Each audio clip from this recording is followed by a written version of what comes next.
Kevin, I'm thrilled you're here. Welcome to the show. Thanks so much, Elle. Excited to dig in. Yeah, likewise. All right, well, let's dive right in. I can't imagine anyone would not know this, but just to keep listeners up to speed, can you give a brief overview of Okta for us?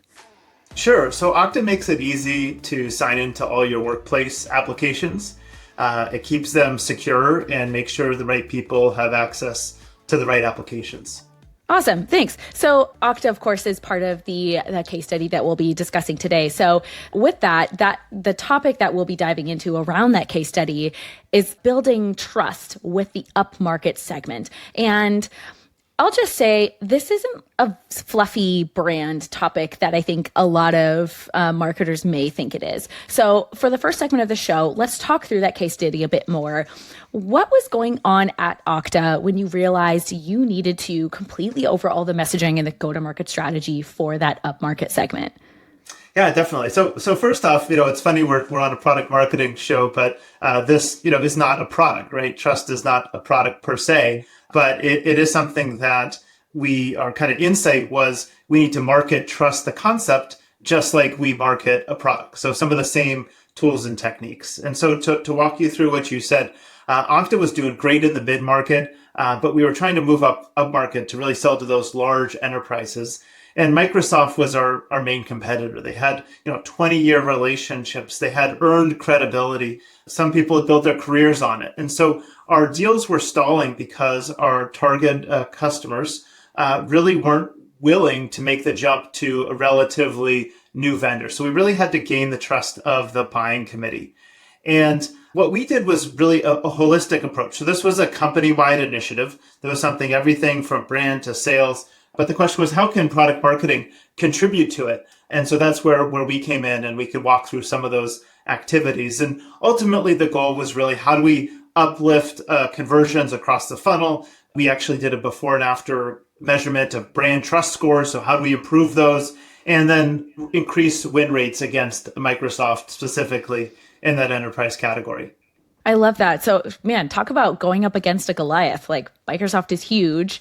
And while Okta, of course, now has a very respectable brand and really strong recognition in the market, I could imagine how back then, not that was that long ago, but could have been pretty hard if you're trying to win with those big enterprises. And you mentioned so much that I want to dig into. You talked about how it was a holistic approach and it was a company-wide initiative.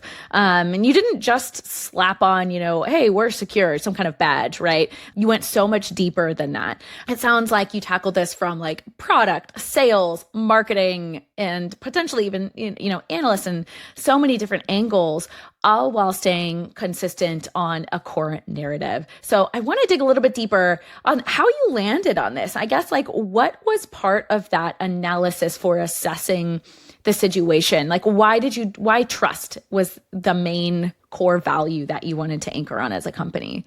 Yeah, certainly. Well, I think it was looking at our sales data. And what we saw was we had a superior product. If you even did kind of side-by-side comparisons, people preferred our product capabilities, but we saw just our win rates were not where we wanted them to be. We also did some market research and understood sentiment analysis of Okta compared to Microsoft. And we also looked at some of the claims that competitors were making in the market, claims about uptime or compliance.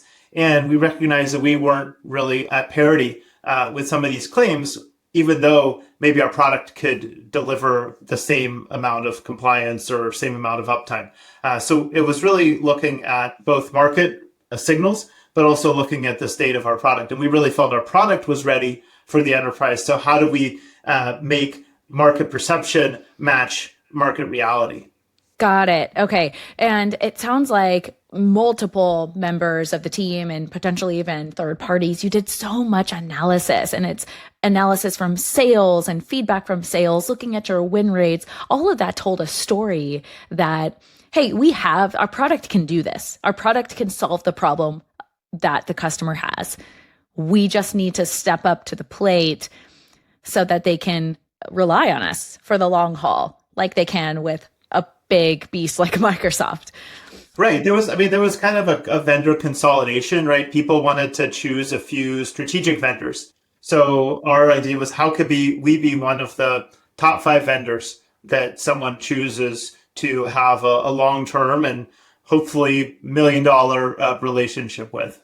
Yeah, right. Absolutely. So when you think about it with your team, then focusing on the, I guess, product marketing's role moving forward, you have this very a compelling assessment with all this data, and the team across the entire, when I say the team, I mean the entire company is rallying around this. What was, I guess, the task at hand just for product marketing? I guess, how did you get started? What was the big question in your mind? Well, really, it circles back to thinking about trust as a product, right? So if we were to market a product, if we were going to go to market with a product, what are the components of an amazing product launch or product messaging? And taking that, something that's very tangible, like product marketing, and applying it to something that's a little bit less tangible, like trust. So really, it starts just like when you're starting to market a new product with thinking about the buying committee and who are you actually trying to sell to and what do they actually care about. And that's true for products, but it was also true for trust. So different members of the buying committee, which we had mapped out, from engineering to product to finance and compliance, we realized they had different values or different things that they cared about when you talked about the concept of trust. Got it. Okay. I want to talk more about the buying committee process. And I feel like it's worth saying again, when you thought about product marketing's role and looking at this non-tangible thing like trust and looking at it as a product, like what's required, that dedication to, I guess, like redefining that experience from the customer's perspective and how the customer may experience what trust looks and feels like. So I would love to now turn this into a playbook and, say that I'm a PMM facing, some kind of like, maybe it's like late stage friction or trying to move up market, whatever. And I've done that research and benchmarking, that big assessment that maybe you've done or done in partnership with various folks across the team. And now I'm realizing I need to build out a go-to-market strategy and some messaging around some key value, whether that's trust or quality or even authenticity. Like, where do I start? What's step one? It sounds like mapping something you started to talk about buying committees, but I don't want to get too far ahead. Like, what's step one? Sure, certainly. So I really think it is about, we all talk about ICP and firmographics and personas, but it's really understanding as you move up market, especially to the enterprise, there's a broader set of people in the buying committee as compared to mid-market. So one, we were really expanding our buying committee. It might have been different layers within the IT team, not just the directors, but the VPs and the CIOs. It was also expanding cross-functionally. So you had chief compliance officers, for example. You had chief legal officers. You had very sophisticated procurement teams. So first we had to kind of map out this broader set of buyers and then that contextualization. So I'll just give you a couple examples. When we talk about trust for the product team, they actually cared about uptime guarantees. So they cared that the product was going to be up 99.99% of the time. So if they had a big spike in traffic on their brand new Uber competitor, that they wouldn't lose any of those signups. So, that was their kind of definition of trust. Whereas the engineering team actually cared about APIs and API documentation. And let's say if we move from version 1.2 of the API to 1.4, that it wouldn't break any of their code or any of their integrations. So that's what they meant by trust. And so we came to realize that different stakeholders really had different metrics for trust. So we really had to contextualize that kind of fuzzy concept and a lot of specificity for the various stakeholders. Yes. And what you're saying makes a lot of sense too, because I think earlier in our conversation, just a few moments ago, as we were talking about, well, what does it mean to move up market and, what that challenge is, you mentioned that in the upmarket segment, these companies are really looking for like consolidation and they're looking to get more with these like, this idea of like best of breed. And I know we're going to get into more of that a little bit later, but what you're saying, it makes a lot of sense now then to dig deeper into this more complex, sophisticated buying committee and looking at it from each perspective of how does this person think about trust? And what about this person? It makes a lot of sense. Okay. So let's say as a PMM, I'm, on this journey and I've accomplished step one. I've done all of the mapping and analysis on that buying committee. What's next? What's step two? Yeah. So step two, I really think is creating, I call it like a trust ecosystem or your ecosystem around your organization. So you've all seen the cliche of like a used car salesperson saying, "Hey, trust me," or something like that. The reality is your brand, your statements can only go so far. So you need to start to develop and cultivate these third-party proof points or very data grounded proof points. So an example would be a product level proof point. So we launched an updated trust.okta.com site that had historical information about our uptime and had an updated guarantee. I think it was 3 nines instead of 2 nines. And even that uptime guarantee was something that we had to actually go to bat for internally. So we had to talk to the engineering team. We had to talk to the legal team. We had to talk to the finance team because there were some risks in terms of service level agreements, and we might have to credit back some amount of the purchase price if we didn't actually meet those uptime guarantees.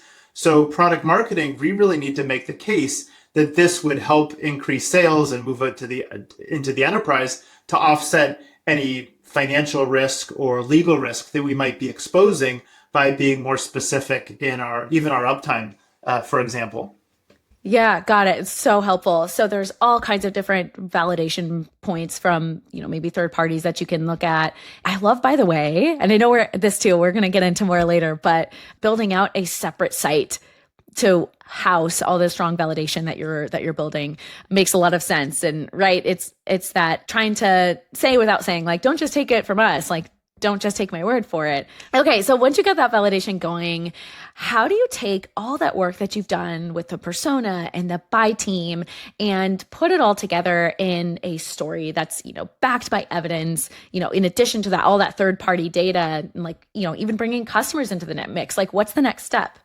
Yeah, so you raise a good point. So I'd say it's more than just you providing that proof. It's things like any third-party certifications you have. You think of FedRAMP or HIPAA type of certifications that we also had to kind of advocate as product marketing to get. It's brand associations. So we actually forged some partnerships in collaboration with partner marketing with other companies who are actually competing with Microsoft. So you think of Box or Slack or Zoom. I think we called ourselves the Velvet Alliance, right? And we were kind of the best of breed. And so we also got some validation of, hey, if someone used Zoom and they liked it, maybe they'd want to use Okta. So that also helped in that kind of trust ecosystem.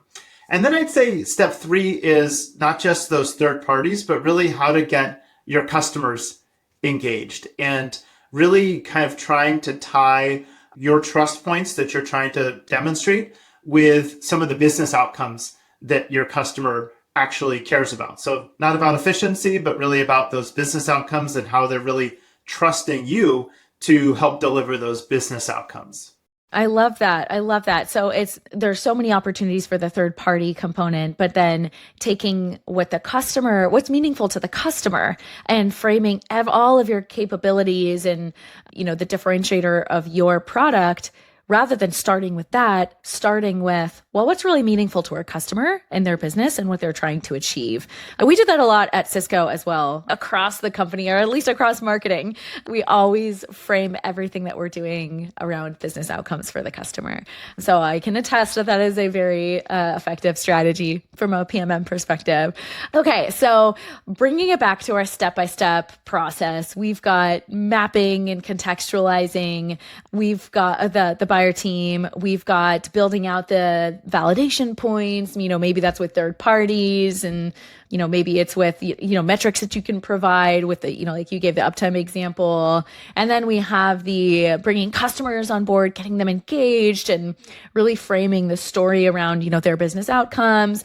I guess, like, as you're thinking about all of this, and especially with like the validation with third parties and customers, we'd be remiss if we didn't talk about analysts. So tell me, what role do analysts play in all of this? Sure, certainly. Well, as you move up market, analysts are increasingly critical. Large companies, one, maybe don't have the time to evaluate all the different vendors in an ecosystem. And so they look to their hopefully well-paid analysts to do some of that vetting for them. And there's a little bit of risk mitigation, honestly, too, where you can say, hey, I made this choice because Gartner or Forrester also put them in the leaders quadrant of the Magic Quadrant. So there's a little bit of bias towards that as well. So I'd say analyst is definitely a long game. My strategy that I've found works well, and also I think works well for the analyst, is you both want to listen and share. So analysts do have a broad-based insights into a market. They're talking with all of your competitors. They're talking with all of your customers. So they can share a lot of insights in terms of product roadmap, differentiation, even things like messaging. They can say, well, this message is dead. People aren't interested in that. So I always want to listen and learn from them up front. But I'm also, to be honest, always planting little seeds, even in those listening sessions, to try to tease out those core bits of differentiation that we have against a competitor, especially one like Microsoft, where they've probably had a long-term lucrative relationship with a Microsoft type vendor. So I'd say it's a long game in terms of changing vendor perception. But one of the tricks or tips I would say is really focus on trying to get a question or two that you can influence in one of the Magic Quadrants. So for example, for Okta, we really did a great job with integrations. We had literally thousands of integrations, which made it very easy to sign in to all these new cloud apps. And that was something that we were much better than our competitors on. So we were successful in getting that question in one of the Magic Quadrants. That really helped to improve our score and our perception. And ultimately, we became a leader in the access management Magic Quadrant. That's so strategic. So I totally agree. The Magic Quadrant strategy from a vendor perspective, it starts way before you actually get the questionnaire from Gartner, or, Magic Quadrant or whatever equivalent. Forrester Wave. Yeah. Yeah. IDC. Yeah. All of them. And I think it's so strategic to think about when you plant those seeds and the way that you were able to do it with your differentiators so that you ended up getting your differentiator as a question on the questionnaire as just really smart thinking. Okay. So it sounds like step 4 would have been like building out that analyst strategy, which maybe you should, from a timeline perspective, now that I'm thinking about this, some of these things are happening in parallel, right? It's not like you do one check, then you do the other one check. Like you have to be thinking from a timing perspective, some of these things are happening, either earlier on in the process. I can imagine, for example, like planting those seeds with Gartner. It's an ongoing strategy. You just have to make sure all that goodness that you're doing in the first few steps with like mapping out the buyer team and building out the validation and the customer objectives, right? Like you're bringing that into the analyst strategy, right? Like, is that kind of what you guys did at Okta? Yeah, well, honestly, I think it became a year-long initiative for us because there are things, you think of some other long lead times, like to do the uptime guarantee, engineering needed to do a little work. To get the certifications, we actually had to apply and get audited for, SOC Type 2 or HIPAA or FedRAMP. So I think that of course, there's some quick wins. I think the customer stories, like, a JetBlue case study that says they trust us with 1,000 flights a day. That's something you can do, in a month. Whereas some of these other things are longer lead time. So I wouldn't say don't start until you have everything, but I think it's probably going to be a little bit more of a rolling thunder as you're rolling this out. Yeah. Helpful tip. Okay. So once you get all of this strategy in place and you have some of those quick wins as well as, the long-term plan all in place, what does this look like from a customer's perspective? Sure. So, I think really to make this or any initiative successful, it's about how to deputize the entire go-to-market organization. So you're kind of getting the same message across all surfaces. Very explicitly and visually, we redid our website. We chose some really rich purples, and kind of financial services type imagery that said, hey, trust us, we're serious. But it was also about the sales team and giving them a trust playbook, with specific assets and collaterals around compliance that they could actually present to customers It was partnering with the customer success team as well. So how could we give the customer success team information around these enhanced capabilities that might drive improved renewal rates or expansion into areas of the business that they hadn't quite been comfortable trusting Okta previously. So that I think was part of the success, was everyone was kind of a trust ambassador for the company. I love that. Everyone was so involved. And when you do that, especially earlier on, it sounds like you guys did this with building out the go-to-market strategy, everyone got to, I guess, like see that plan as it was coming to fruition. And I would be willing to assume that even take part in shaping it. So then as you go and do that step 5 of, to use your words, deputizing the entire go-to-market organization, it's not the first time they're seeing or hearing it. As in, I don't know about you, but I've certainly experienced, I would say even mistakes that I've made, like not looping sales in early enough when I'm building a strategy. And then I go to do some sales enablement and they're like, whoa, hang on. And then I get great feedback, but it's feedback I should have and wish that would have gotten earlier on. So it's good then, because then by the time you go and launch, they're eager, willing, and they have an appetite for this great content that you're putting together, like that playbook, that the trust playbook you mentioned, which sounds really cool and helpful for the team. Yeah, well, I think what was particularly important there was showing the other cross-functional partners metrics that would be meaningful to them, that we could move, or we believe we can move with this. So corporate marketing and customer marketing, it was brand perception. We could move that. We believe we could move lead generation and conversion rates and win rates in the enterprise market. So that meant our enterprise sellers were more engaged. And we believe we could improve renewal rates as well by this in the enterprise segment. So that meant our customer success team was engaged because the metrics we thought we could move were aligned with the metrics that they were goaled upon. So there was a symbiotic relationship there.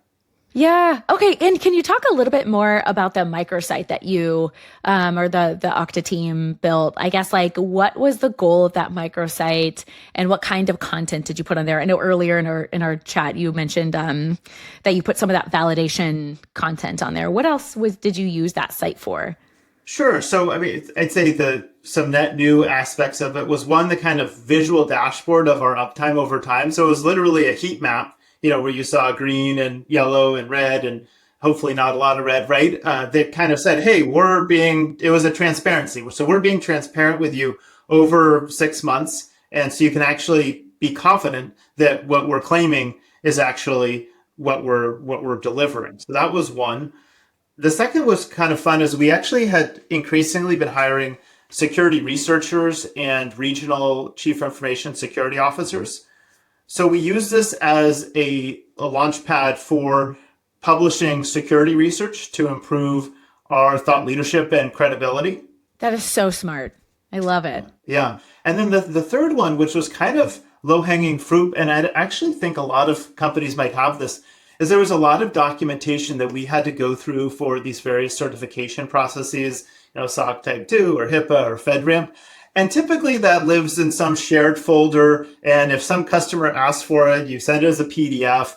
So you don't get a lot of marketing value from it. But we actually put that all online. And so we had a whole compliance section. And so it enabled us to be much more front-footed and tackle those questions and conversations earlier, because customers could discover it themselves, or sales reps could just kind of link to it. And it just, once again, it forced kind of that we were buttoned up, and the transparency to remove friction in the process. That's the exact word I was going to use, transparency. It's like you removed all the blockers that typical B2B intentionally puts there. So for customers or prospective customers to get all this information and do some of the diligence themselves up front. I mean, even when I'm doing buying for marketing tools, I want to do as much research I can before I have to pause my own buying process to wait to talk to a salesperson for them to do their pitch. And then we go back and forth. Like, I just want to do as much diligence on my end as I can to make my short list before I go forth having some engagements. So it's helpful to arm your prospective customers with that information so they can get it themselves. And then the other thing that you mentioned, that strategy that you did of hiring these, security experts to author some content, it all helps to build that trust that you're trying to achieve. So I just wanted to call that out as being really helpful. Very cool. Yeah. Okay. So quick recap on everything, we talked about so far. So step one, we talked about mapping out the buying committee and like contextualizing around that buy team. You talked about step two of building out the validation points. That could be everything from your own product validation to third parties. Step three, you talked about tying everything to business outcomes for your customers. And then step four, having an analyst relations strategy. And then step five, to deputize the go-to-market org. And all of these steps maybe, are happening in parallel. So not necessarily a one after the other type of thing, but a lot of goodness here. And I guess like the one thing that I don't know if we talked about yet is when all this is said and done, you've got your story in the market, you've got this brilliant microsite up. What are the metrics that you use to make sure that a strategy like this is working? Sure. So we had done a brand study, so we were able to do a measure of increase in brand perception. So that's kind of the top of the funnel as much as anything. We were also able to measure win rates, so increased win rates specifically against Microsoft or other competitors in the enterprise segment.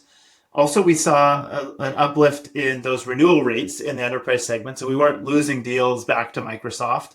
And then we were looking at a lift in pipeline, specifically in the enterprise segment. So really, it was an initiative that, as you said, it was multi-threaded, but was able to deliver on a number of different dimensions across the buyer journey. Yeah, I could imagine being part of the team. And as you're doing maybe team check-ins or a roadshow of some sort on some of the results, maybe it's even like a company all hands. I could imagine the celebration when you see some of those, all that hard work that everyone had been working towards for so long pay off. That's really awesome. Okay, so final question for you on this topic, Kevin. So for any PMM out there who's trying to move their product up market and maybe they're focusing in on some non-tangible value like trust, what's one piece of advice that you have for a PMM who's in that situation? I think it was really the unlock was getting much more specific on the buying committee and really contextualizing this idea of trust or really any product feature to have it be specific to either the KPI or the strategy or the value that specific member of the buying committee was pursuing.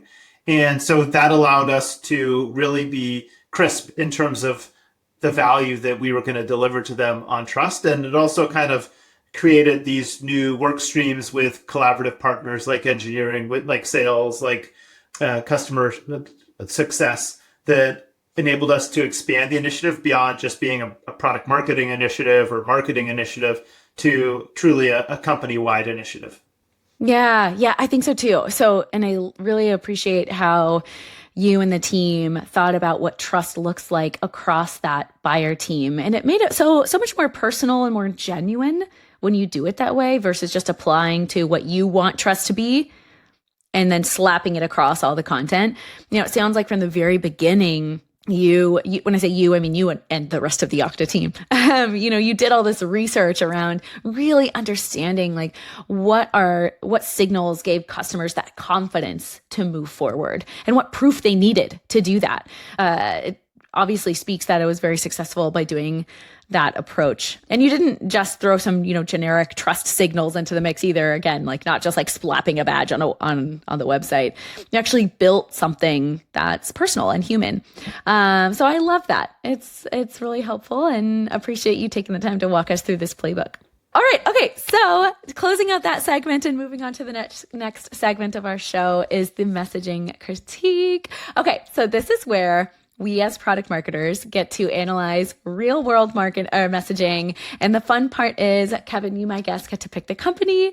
So before we get started, I'm going to walk through some quick ground rules. So You're going to tell us what the company is that we're going to analyze today. And then once we do that, you're going to walk us through the messaging. You're going to tell me one thing that you're loving about the messaging, something that stood out about the product. And then you're going to tell me something that you wish the PMM would have done differently as they were building out that messaging. And then finally, we're going to do a quick fun brainstorm around how could this PMM take it to the next level? How, maybe they could create some fun content or a new creative campaign, something that the PMM could think about. So it's all about refining our craft, no negativity, just a thoughtful, constructive critique. So let's get into it. What is the company that you would like to analyze today?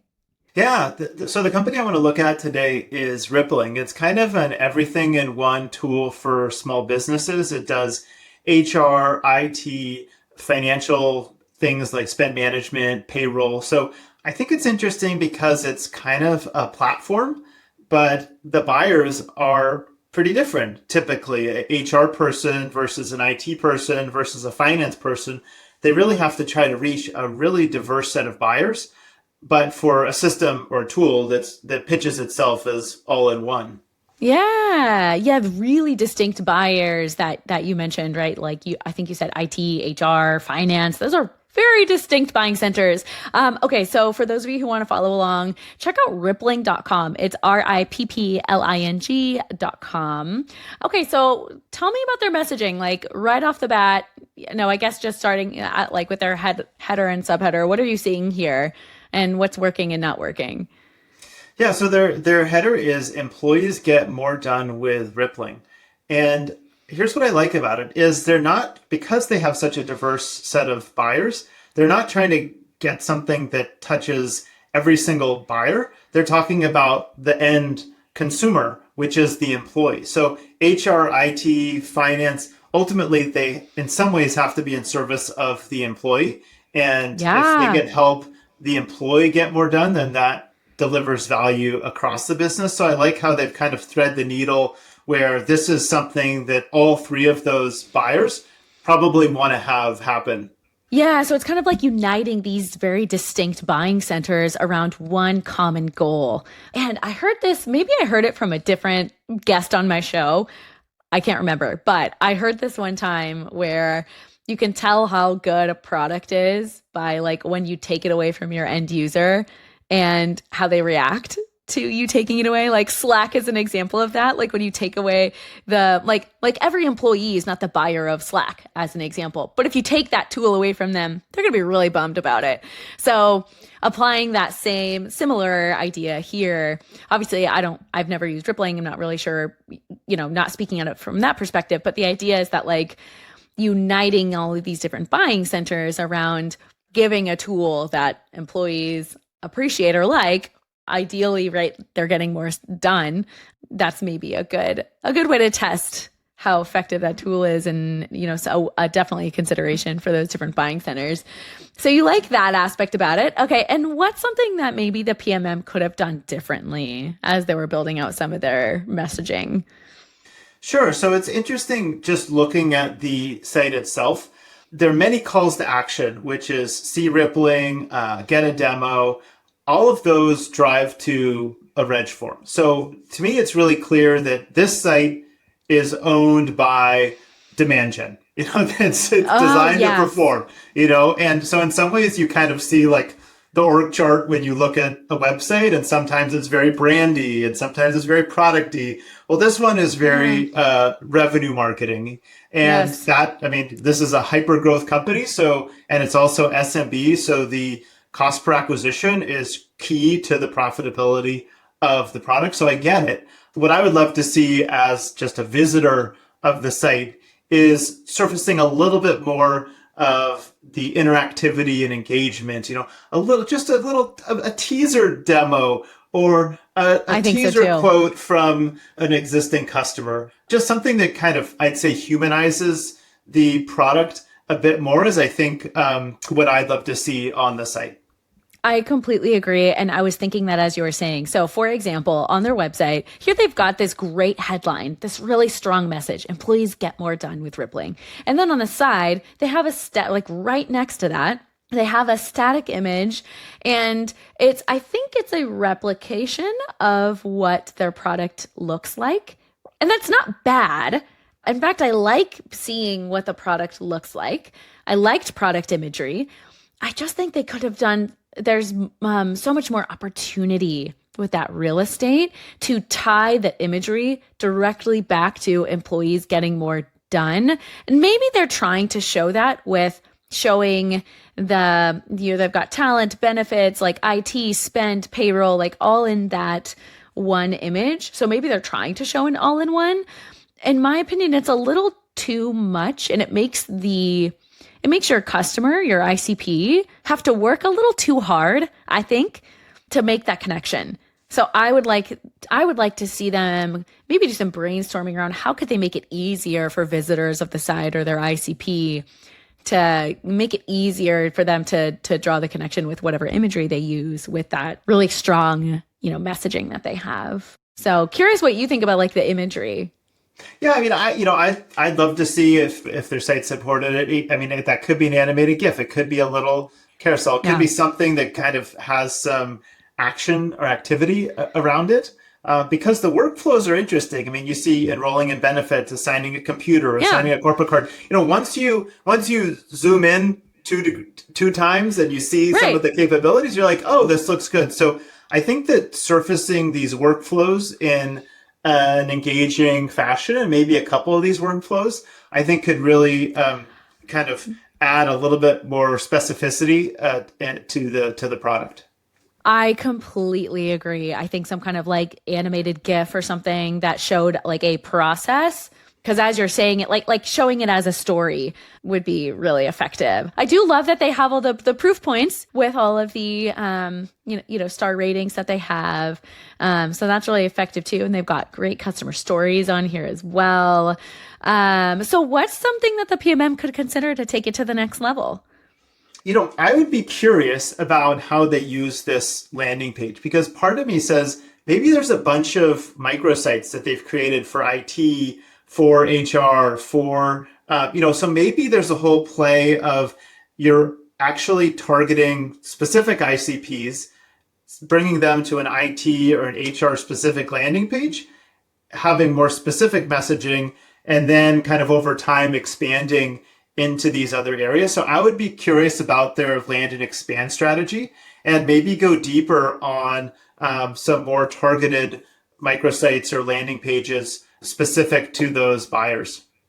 Yeah. When I clicked on each one of those CTAs, those call to actions for each of the buying centers, and it looks like IT has a special one and the others don't. There's just like immediately looks and feels different, and the actual URL is different as well. So it's really interesting. I wonder if something that, as you're saying, is kind of the strategy, but maybe there's another way that they could be thinking about it, as you said, to take it to the next level. Very cool. Any quick like last thoughts on Rippling? Well, the other thing I like that it was pretty popular a while back, but I'd say it's fallen out of favor. But I like that they have that "What's New at Rippling" carousel. I think if you have enough news, that if people are coming back to the site or have a little time to explore, I do like how they're surfacing the latest and greatest. It's case studies, it's launches, and so this also just gives, honestly, PMM more surface area to do a little bit of promotion while keeping the site fresh without having to do an entire site redo, which can be time consuming and expensive. Yes. Oh my gosh, I know. And hard, just hard for a PMM to try to get, even if you update messaging, for example, or you have a new creative story to tell and you want it featured on the site. Oh my gosh, could take forever. Especially getting it on a homepage.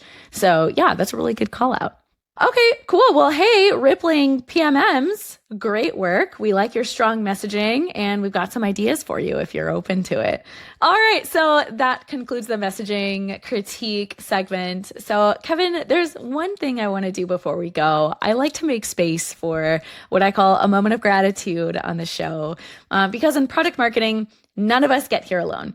We always learn from each other, definitely building on each other's work, and we're all better for it. So before we wrap up, I want to say a genuine thank you for your time and effort, all the preparation that went in on your side ahead of the show and sharing your playbook on Okta and all the time and insights you shared. Thank you so much. I really, really appreciate it.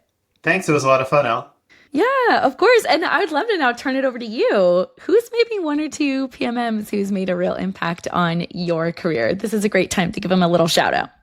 Sure. I definitely have a few shout outs from across my career. So want to give a shout out to Jeremy Milo from my time at Google. He was instrumental in helping me think about kind of 0 to 1 product marketing. So I think we launched 13 different products during my time there. And so really just building up that muscle of understanding the ICP and taking it to market and figuring out what channels to sell it through. I want to give a shout out to Ed Sama from my time at Okta. Ed is kind of a master craftsman of product marketing, and he has a blog that's taught me a lot, but also we work together closely. So kind of all of the fine tuning of the craft, especially around pricing and packaging, which I think is something that's increasingly important, especially with AI workloads and cloud workloads. We're kind of innovating new ways to price and package offerings. And then Pooja Ramani from my time at Asana. And this was a really fun one. We're trying to figure out the product-led sales motion, which kind of takes the best of product-led growth and sales-led growth and combines them together in innovative ways. So I really enjoyed my time working with her on that. I love it. You really had some amazing mentors across your career. That's awesome. And this is my last question for you, I promise. Where else can we access your expertise? Is it best to find you on LinkedIn? Sure. Happy to have a chat. I always like talking to people starting companies. So if you ever want an hour of free time to riff, I'm all for it. That's awesome and very generous of you, as is with all the rest of the effort and time that you've already given us. So thank you so much. And thank you, PMM listeners, for coming on this adventure with us today. I hope this episode leaves you with inspiration to take in the next step of your own journey.